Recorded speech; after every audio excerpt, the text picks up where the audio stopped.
Hello students, welcome back. Today I will teach you a very important subject on banking. It's a subject on which every interviewer will ask a question in one way or the other. तो ये topic है types of deposit accounts in the banks. Bank में कितने तरह के account खुलते हैं, interviewer कुछ भी पूछ सकता है। Tell us about the types of deposit accounts in the banks, और कह सकते हैं बैंक में कितने तरह के अकाउंट खुलते हैं। तो I will tell you about these deposit accounts and then tell you how to speak. मैंने पहले वीडियो में कहा था ना, what to say and how to say. Now what to say, तो there are broadly two types of deposit accounts in the banks. Number one, demand deposit. Number two, time deposit. ये आप समझते हैं, demand deposit and time deposit. Demand deposit वो होते हैं जो demand पे विड्रॉ हो सकते हैं, जब कस्टमर डिमांड करे उसको पे कर दो। तो demand deposits can be paid on the demand of a customer. Time deposit क्या है? Time deposit are those deposits which are payable only after the expiry of a certain period, fixed period। जैसे 3 साल का period, तो 3 साल के बाद withdraw हो सकता। Demand deposits are of 2 types. Similarly time deposits are also further 2 types. पहले हम डिमांड डिपॉजिट की बात करते हैं। Demand deposit saving account number 1, number 2 is current accounts. तो ये दोनों को बैंकों में जनरली डिमांड डिपॉजिट की बजाय बोलते हैं कासा। कासा है, CA means current account, SA means saving account. तो सेविंग और करंट अकाउंट को दोनों को मिला के, जैसे मैंने कहा डिमांड डिपॉजिट बोलते हैं, ऐसे इनको कासा भी बोलते हैं। तो सेविंग डिपॉजिट क्या है? Which customer uses for depositing his savings in the bank. तो ये सेविंग जो कस्टमर की होती है, जैसे आपकी मान लीजिए इनकम 1 लाख रुपए पर मंथ है, आप 20,000 30,000 रुपये हर महीने सेव कर रहे हैं, तो you can deposit that saved amount in the saving account and banks pay some interest also. Current account क्या है?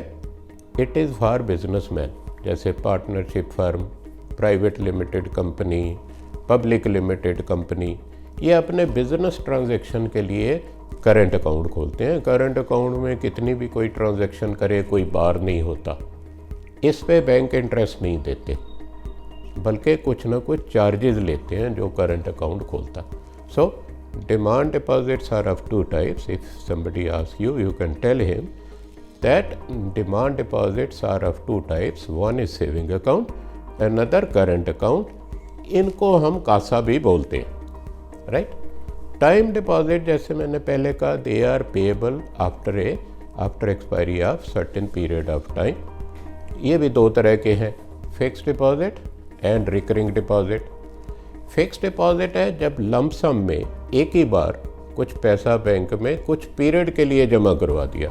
जैसे फॉर एग्जांपल आपके पास 1 लाख रुपया, 1 लाख रुपया आपने बैंक के पास 5 साल के लिए रख दिया, तो this will be payable after 5 years, और इस पे रेट ऑफ इंटरेस्ट सेविंग से ज़्यादा होता है। सिमिलरली दूसरा जो टाइम डिपॉजिट है उसको बोलते हैं रिकरिंग डिपॉजिट।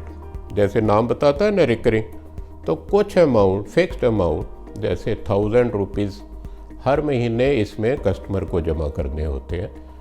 और रिकरिंग डिपॉजिट मान लीजिए 5 साल के लिए खोल दी, तो 60 महीने 60 months the customer will deposit 1000 rupees, 2000 rupees और any amount whatever he decides, और इस पे भी सेविंग से ज़्यादा ब्याज मिलता है। रेट ऑफ इंटरेस्ट जो FD पे होता है, same rate of interest recurring पे भी जनरली बैंक देते हैं। So there are 2 types of deposit, demand deposit and time deposit.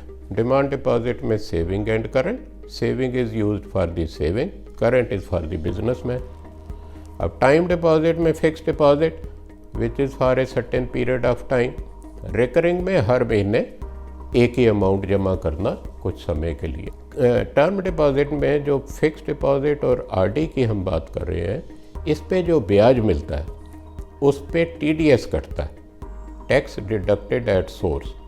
उसमें क्या फार्मूला, कि if the interest paid in a financial year याद रखिए, from 1st April of a year to 31st March of next year, इसमें interest paid is 40,000 or more, तो banks deduct TDS at the rate of 10%, 10% cut जाएगा। आप मान लीजिए 50,000 ब्याज मिला तो 10% मीन्स 5,000 रुपये TDS कट जाएगा और बैंक उसको इनकम टैक्स में जमा कर देगा। सीनियर सिटीज़न अगर कोई है जो 60 ईयर प्लस एज के हैं, उनके केस में अगर 50,000 ब्याज मिले एक साल में या 50,000 से ज़्यादा मिले तो TDS कटता है।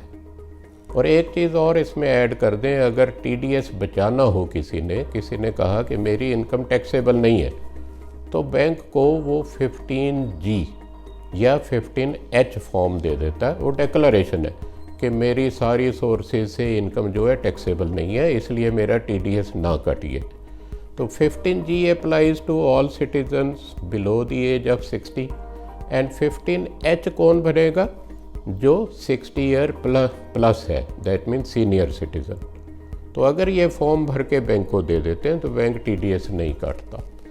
और एक चीज़ और ऐड कर दूं, अगर कस्टमर ने अपना पैन कार्ड दिया हुआ है बैंक को तो 10% TDS कटता। अगर वो पैन कार्ड वो कहे नहीं है या मैं नहीं, उसने दिया नहीं, तो बैंक TDS काटेंगे at the rate of 20% of the total interest paid on fixed deposit and recurring deposit.